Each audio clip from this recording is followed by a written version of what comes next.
Studios, and we're doing this the cymbal mix tonight, crash and bash in conjunction with the Rock Shop, who've sponsored the Beach Studios. So I'm very proud to be part of what the Rock Shop are doing and what the Rock Shop are offering.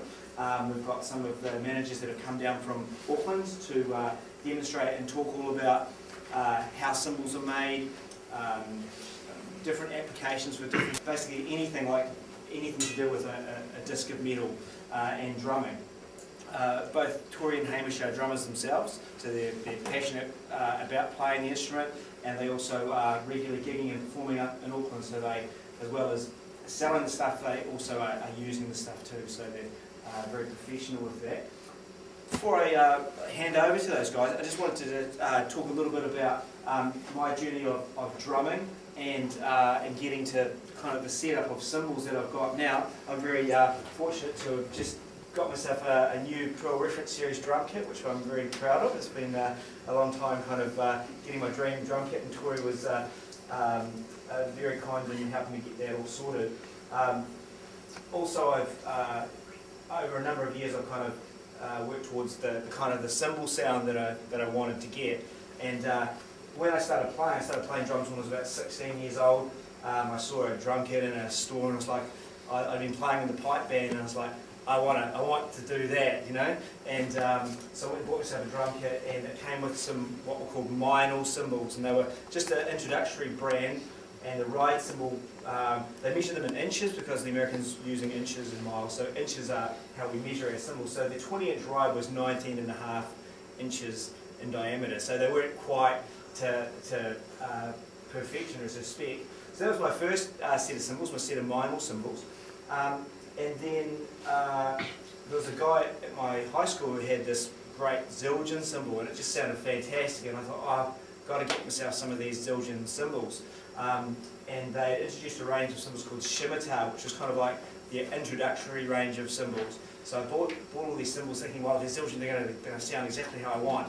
It ended up that they didn't sound how I wanted them to be, because they were the introductory line, and my friend's cymbal was the professional kind of range of cymbals. So I was a bit disappointed that it didn't have the sound that I wanted it to have. So when I hit the crash cymbal, it didn't go shh, it kind of went gonk, and it didn't make quite that kind of sound I wanted. So I recollected myself, and I sold those ones to a friend, and I kind of begged and borrowed a kind of different collection of cymbals over a few years until I kind of pulled my pennies together, and I was influenced a lot by Chad Smith from the Chili Peppers. They released an album in the 90s that I was very influenced by, and he played Sabian cymbals, so I was like, right, I've got to get myself some of these Sabian cymbals. So I bought myself a set of what were called AA Sabian cymbals, and I had those for probably about 8 years.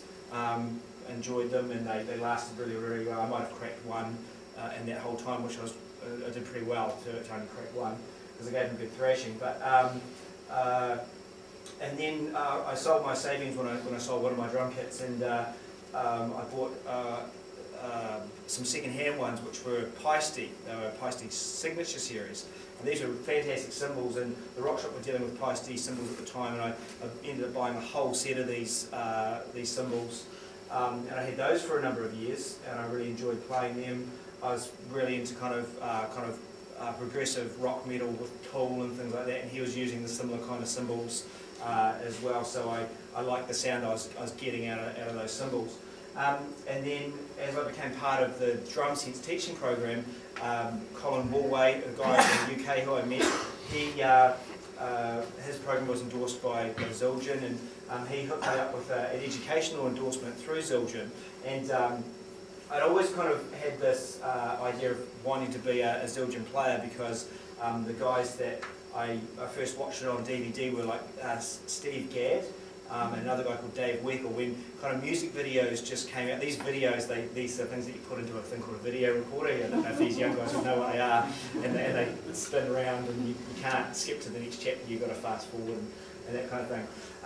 So there were all these videos out, and both these guys played Zildjian cymbals, and I thought, well, if you're a good drummer, obviously you have to play these Zildjian cymbals. So I kind of had that kind of stored in the back of my mind of this ideal dream of playing zildjian. So when I got the chance to have the educational endorsement, I jumped at that, and since then I've been playing the zildjian Ks, which is exactly the sound that I kind of always had in my head when I hear that psh sound. Oops. That's the kind of sound that I kind of always heard. So I've been very fortunate playing the K cymbals, and I've just added, because my drum kit became so big, I had to add a few extra cymbals on to finish it off. So they just arrived, and so I'm really happy with how they all kind of blend together, and I'll have a play of those a little bit later on as Hamish kind of wants to demonstrate different sounds and that kind of thing. But I do just want to introduce Tori Leggett, and Tori's one of the directors of the Rock Shop, and he's been monumental and very supportive in everything that I'm doing at the Beach Studios. And Hamish, who's going to be giving the presentation tonight, is manager for drums and percussion. He regularly plays, as I said, around Auckland. He's involved with the Play It Strange music competition, as well as Rock Quest as well. So he's really got his finger on the pulse as far as what's happening in New Zealand music scene. So I will hand over to Hamish and say, take it away, please. Thank you very much.